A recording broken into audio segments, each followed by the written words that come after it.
За сайн байцгаана уу. Талбай дээр иргэд маань хөрөнгийн ураа, ойлгоцтой тэмцээг гэх мэтчлэн олон янзын лоозонтой гарч их зарлаа. Гэхдээ энд дээрээс бидний бас олж харахгүй байгаа нэг зүйл байна. Тэр юу гэхээр манад жогны авилгачдыг цэвэрлүүлэх буюу тэр хүмүүст хариуцлага тооцох чиг үүрэг бүхий нэг байгаль байгаа шүү дээ. Авилгатай тэмцэх газар гэж.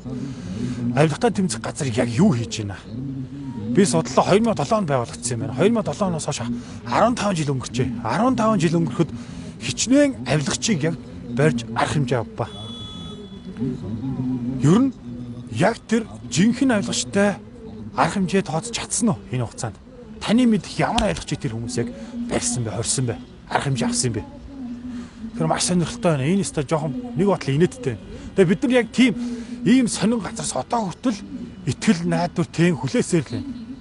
Уучлаарай 15 жил юу ч хийгээгүй олигтой томоохон нэг ч авилгачийг барьж цэвэрлүүлээгүй тийм газраас бид нар одоо нэг тий итгэл найдвар тэгээд хүлээдэх шаардлага юу байна уу? Авилга юу хаан цэцгэлэх юм бэ? Авилга юу хаана үүрлэх юм бэ? Их мэдл хаан байна. Их мэдэлтэй хаан байна. Тэр газар л авилга ерөөсөө үүрлж байгаа шүү дээ. Тэгэхээр тэр гол авилгач хаана байна гэхээр том их мэдл хинд байгаад энэ тэр хүн л байгаад. Тэр газар илүү авилга байх магадaltaй. Яг тэгвэл тэр их мэдл байгаа учраас их мэдлээ ашиглаж хүмүүсээс авилга авах өндөр магадaltaй гэсэн үг. Тэгэхээр тийм олон авилгач тэгвэл олдохгүй байгаад байгаа юм уу? Үнэхээр авилга байхгүй байгаад байгаа юм уу гэд бодъё л доо. Маш ингэ. Эргэн тойрны харилт манай Улаанбаатар хот зохион байгуулалт бүр үнэхээр утгаа алдсан, замаа алдсан байна. Энэ газар бол ерөөсөө бүр дуртай нэг нь хаа зүгсэн газраа байшин барилга ордог. Энэ зохион байгуулалт юу ч байхгүй. Энэ нийслэлийн ерөнхий архитектор гэж хүн байдаг юм байна. Газар олгодог. Энэ нийслэлийн засаг дарга. Энэ хүмүүс тэгвэл их мэдл байгаа юм бол газар өгөх их мэдл байгаа юм бол энэ хүмүүс л зохион байгуулалт газар олгож ийн гэдэг маань тэр хүмүүс авилга авчил гэсэн үг шүү дээ. Тэгэхээр авилга авж байгаа энэ хүмүүс нүдэн дээр нь байсаар байтал шалахыг огт хүсэхгүй байх эсвэл өөртөө бас ямар нэгэн байдлаар тэр их мэдлийн шантаажинд орчоод байгаа. Тэгээ дээрэс нь бидний нүдэн дээр одоо бүр тавалдаг болжээ бид нэрээр үнэхээр тоохоо болч. Тэр юу гэхээр одоо Эмэн Тавар гэдэг тэр ялтын талбай ажилтнууд байгаа барилгыг бид нар мэднэ. Тэнгис Канада дээр урталт байгаа. Эмэн Тавар 10 хэдэн жилийн өмнө тэр барилгыг барьж хахад дээрэс нь төмөр унаад хүний 20 настай залуу өнгөрч ирсэн. Тэгвэл тэр чин санаж байгаа бол манайхаа байшин барина гэж байшин барина гэж биш. Газар нь яасан гэж ус ойрлоор нийслэлийн ус ойрлоор барьж ийн гэдэг маш том хашаа барьж байгаа л арт нь байшин бичсэн шүү дээ. Мэргэжлийн хяналтын газрынх нь өөдөөс хараад.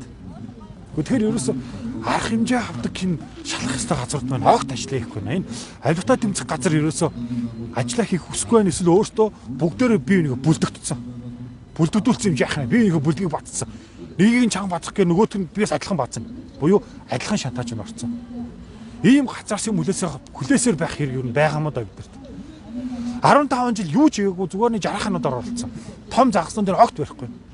Барихыг хүсэхгүй байгаа ямар нэгэн байдлаар тэр хүмүүс их мэдлийн ашиг сонирхлын холбоотой болчиход. Тэгэхээр ийм хэрэггүй газрыг улсын төсөөр санхүүжүүлж байж хахаар энэ олон албан тушаалыг байхгүй болгоод энэ авилгатай тэмцэх газар гэж хогийн хэрэггүй газрыг татан буулгаад оронд нэг том байшин барилгад нь Сүхбаатар дүүргийн тэр 3 дугаар хоронд байгаа тэр сургууль оруулах юм уу яа цэцэрлэг оруулах юм уу. Гэхдээ тэр хавьд багтаамж нь өрөхгүй байгаа тэр төсвийн байгууллагуудыг оруулалт. Ийм хэрэггүй газар байх шаардлага юм дэ байгаа юм уу? Ямар ч хэрэг алга. Ерөөсө тэмцэхгүй шүү дээ авилгачтай. Нүдэн дээр нь байгаа авилгачдын эсрэг тэмцэхийг хүсэхгүй. Тэр дарга цэрэг зургатаар гарч байгаа тэр ерөнхий мэдээллийн байгууллагт мэдээлэл өгж байгаа тэр мөрдөн шалгах хилтээс яасан гэдгийг дарах. Гэхдээ царайнасаа тэр яриа өгж байгаа байдлаасаа бүр өвхөн зүлбис юмуд байх юм.